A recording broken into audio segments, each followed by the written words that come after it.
oxygen line for Hamas and a hotbed of terror. That's how Israel is describing a strategic strip of land that runs the length of Egypt's border with Gaza.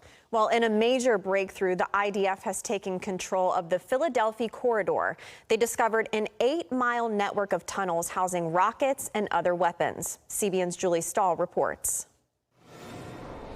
The nearly 9-mile Philadelphi corridor was intended to prevent weapons and ammunition smuggling into Gaza. After taking control of territory this week, Israel found evidence it's been a pipeline for Hamas's war on Israel. Our operations in Rafah have confirmed the intelligence that compelled us to operate in Rafah in the first place.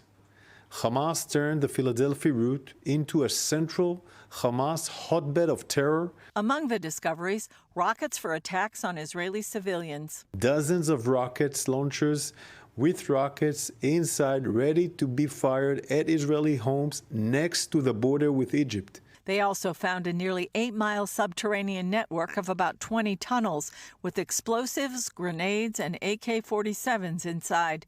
Hagari says Hamas is also holding hostages there. Hamas is holding our hostages in living hell across our border in Gaza, including in Rafah. Hamas released a new hostage video this week, putting more pressure on Israel to make a deal. The White House says a new proposal is on the table. And I can tell you that the Israelis are fully supportive of this fresh proposal, and as before have been willing to deal in good faith on this. Meanwhile, Israel is signaling the fighting is far from over. Benjamin Netanyahu's national security advisor, Tzachi Hanegbi, pointed to the latest discoveries as evidence that Israel's incursion into Rafah is justified despite international opposition.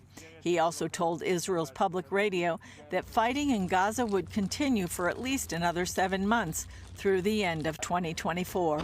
Julie Stahl, CBN News, Jerusalem. If you've been wondering how Hamas is able to continue to fire rockets into Israel, here's your explanation. They're being constantly resupplied.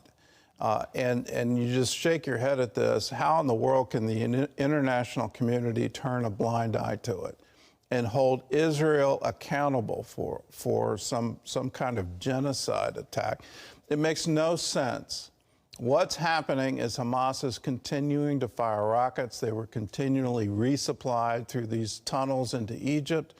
And you just shake your head. What in the world is the international community looking at where the ICC can call for a ceasefire? They can say that we're going to issue arrest warrants against the prime minister. All of these things absolutely make no sense. The only way you can make sense out of this is that there's some kind of grander conspiracy happening trying to wipe Israel off the map, make Israel into a pariah nation where you can't stand with Israel anymore. We need to stand against this and call it for what it is. This is absolute propaganda. There is a concerted effort among news media, among the international community, among the UN to try to pull the wool over our eyes. What's really happening? Hamas launched a horrible terror attack on October 7th. They have vowed to do it again and again. In their charter, they call for the elimination of the state of Israel and the elimination of all Jews in Israel.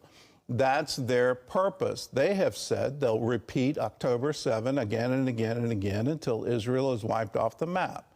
We should all understand that, get behind Israel in this effort to wipe this kind of terror group off the map. That needs to be a concerted effort by everyone to say, no, you don't get to do this on our watch. We vowed after World War II, never again. We need to tell the world we really mean that.